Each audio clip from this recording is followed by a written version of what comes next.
Bienvenue dans cette vidéo où on va parler du document sur la mort du roi Louis XVI. Donc, pour compléter les documents que tu vas choisir pour l'oral du CAP, tu peux retrouver les documents sur mon site internet ici, classeautonome.wixsite.com/professeur Juline, et dans les cours d'histoire-géographie, il y a une page spéciale pour l'oral du CAP qui reprend bien sûr toutes les indications et tous les conseils pour préparer correctement ton examen. Nous sommes donc ici dans le chapitre H2 et si tu as choisi le document sur la mort de Louis XVI, eh bien c'est ce document-ci. Donc, ce que je vais faire dans cette vidéo, c'est te présenter tout ce que tu peux dire sur ce document, mais ce n'est pas une correction complète et parfaite. Donc pour cela, tu peux rajouter les 3 documents que j'ai mis à côté, qui sont des documents qui vont te permettre de compléter ce que tu sais sur la mort du roi Louis XVI et de montrer que tu as fait un vrai travail de recherche personnelle sur ce thème. C'est donc parti pour le document sur la mort de Louis XVI. Donc pour remplir ta fiche, bien sûr, tu dois d'abord avoir regardé les vidéos qui expliquent comment fonctionnent les examens et comment remplir la fiche. Et si tu as ton passe oral, eh bien c'est encore mieux. Tu vas pouvoir remplir directement dans ton cahier. Donc, on remplit toujours d'abord les questions importantes pour présenter le document qui, quoi, où, quand. Alors, qui? Ici, on a une œuvre qui représente la mort du roi Louis XVI. Il faut donc dire qui est Louis XVI. Louis XVI est donc le roi de France, le roi du royaume de France. En 1793, il va être exécuté, mais il n'est déjà plus roi de France. On estime qu'il n'est plus roi depuis 1792 et depuis la proclamation de la Première République. Louis XVI est un roi, un monarque absolu, c'est-à-dire qu'il règne avec tous les pouvoirs. Voilà donc pour le qui. Nous sommes ensuite sur le quoi. Eh bien ici, nous avons une œuvre qui est une estampe du XVIIIe siècle.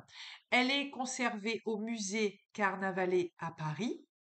Et où se passe cette représentation? Eh bien, on est également à Paris. On est également à Paris, on est sur ce qu'on appelle actuellement la place de la Concorde. Mais il n'y avait pas encore l'obélisque de la Concorde en 1793. Nous sommes quand? Eh bien, nous sommes le 21 janvier 1793, le jour où le roi Louis XVI a été décapité, il a été guillotiné. Voilà donc pour le qui, le quoi, le où et le quand. Ensuite, on pose la problématique.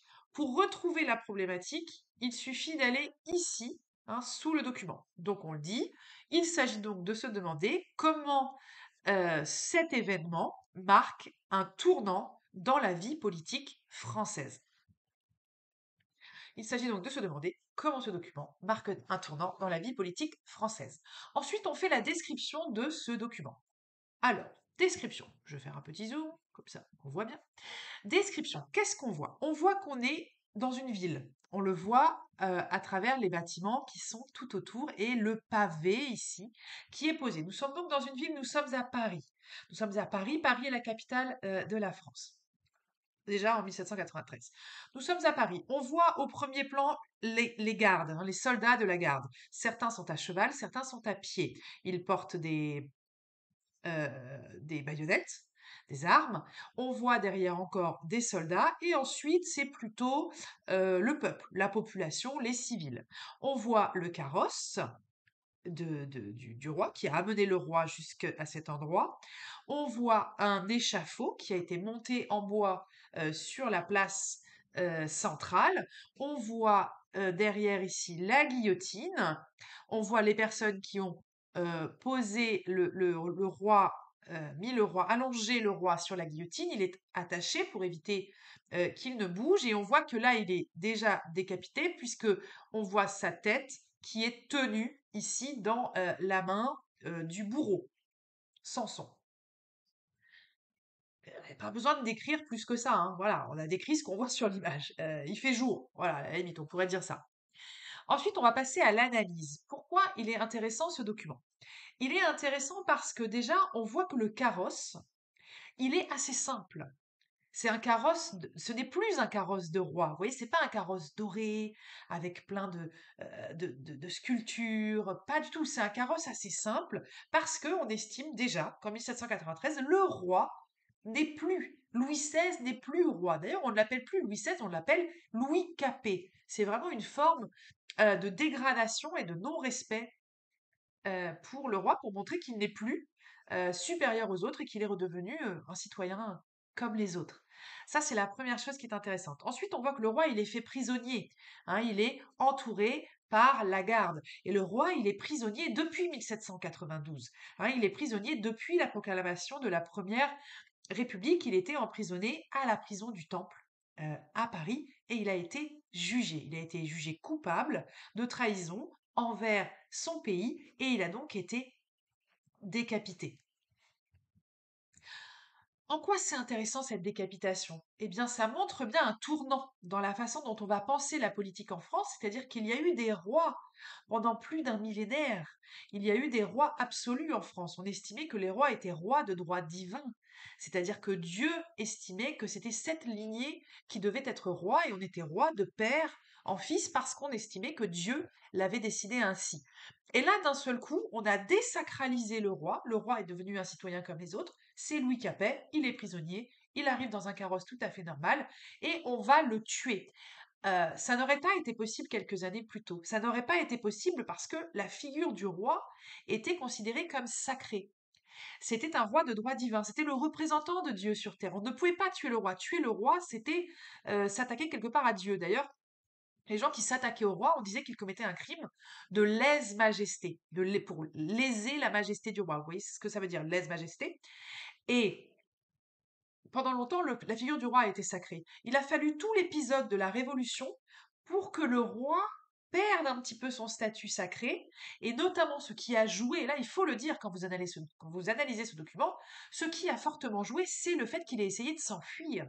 C'est le fait qu'il ait voulu quitter le pays, qu'il soit parti en 1791, en juin 1791, qu'il ait été rattrapé à Varennes, cette fameuse fuite à Varennes, qu'on l'ait ramené sous bonne garde avec plein de soldats pour prisonnier. Enfin, pour le garder vraiment au chaud, quoi. Ça, c'est très important et c'est une des choses qui va faire qu'il va être condamné à mort. C'est vraiment quelque chose que les Français ne lui pardonnent pas, que les députés ne lui pardonnent pas, c'est d'avoir voulu s'enfuir, d'avoir voulu partir, rejoindre un autre pays pour ensuite avoir l'appui armé de la famille de Marie-Antoinette en Autriche et en Prusse. Ça, c'est pas possible pour les Français, et c'est ce qui va en grande partie jouer dans sa condamnation. Ce qui est intéressant aussi, et vous pouvez le dire ici dans la condamnation de Louis XVI, c'est de dire que il a été condamné de justesse. Il a été condamné à une voix d'écart, c'est quand même pas beaucoup, et le procès a été quand même pas très bien, pas fait en bonne et due forme, comme on dirait. On n'a pas respecté complètement la loi, on a essayé de faire des fausses preuves pour être sûr de le faire condamner, etc. Ça, c'est prouvé aujourd'hui, on sait que les avocats qui étudient aujourd'hui le procès de Louis XVI, puisqu'on on a toutes les feuilles, on a toutes les archives hein, du procès, de ce qu'il a répondu à ces accusations, etc. Là, c'est vraiment important d'en parler maintenant. Vous pouvez dire aussi ce qui s'est passé. Là, je vous l'ai mis dans le document complémentaire.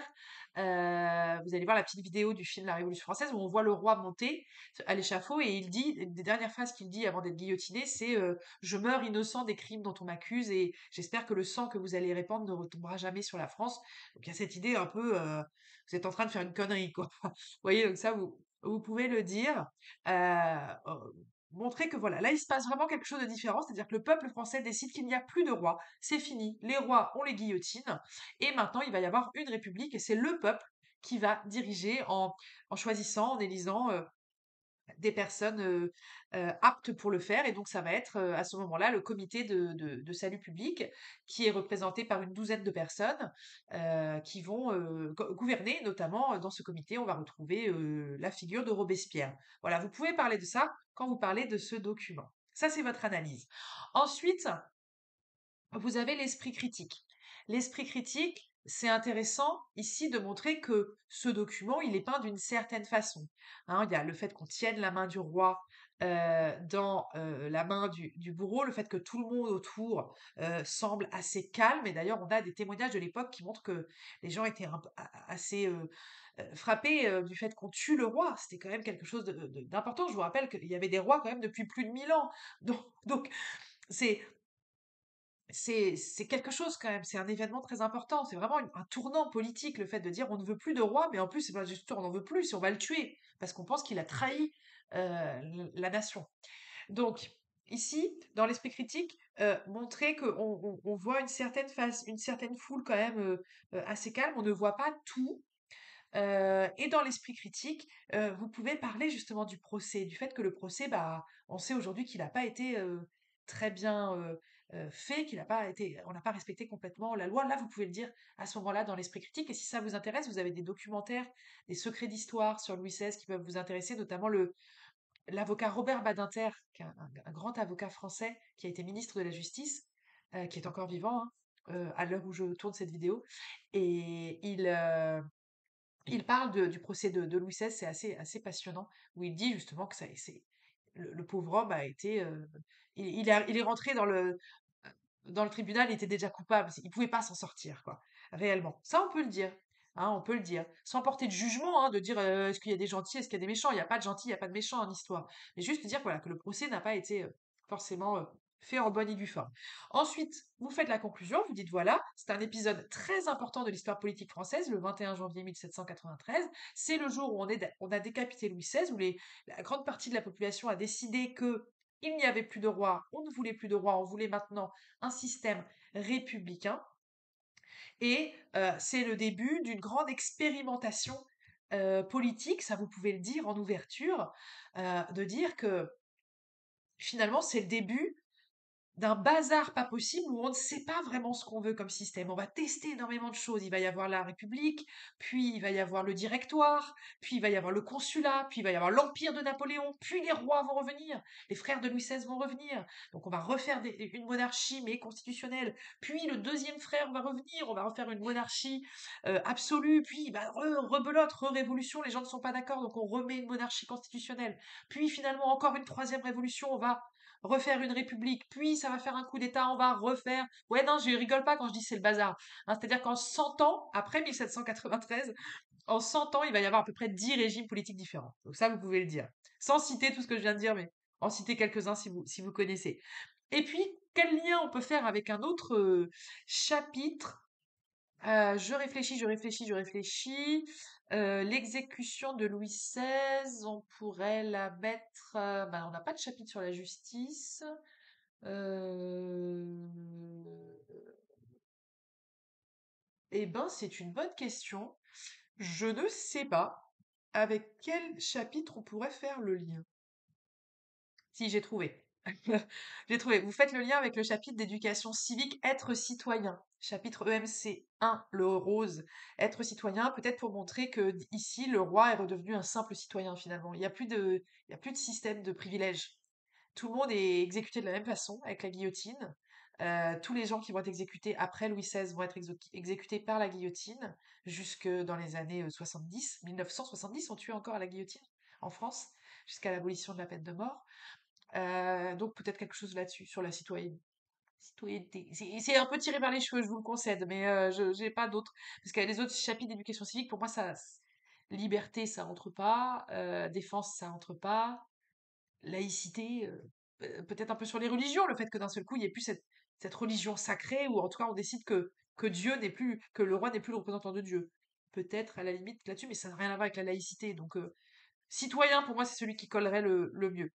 Voilà donc ce que vous pouvez faire sur ce document. N'hésitez pas donc à regarder les petits documents ici en plus qui vont vraiment vous aider à comprendre ce qui s'est passé pour Louis XVI. Et vraiment, si vous voulez prendre ce document-là, je vous conseille le film, pas juste l'extrait, vraiment tout le film sur la Révolution française qui vous permettra de vraiment bien comprendre ce qui s'est passé à cette époque-là. Je vous souhaite bon courage pour la préparation de votre examen. Ciao!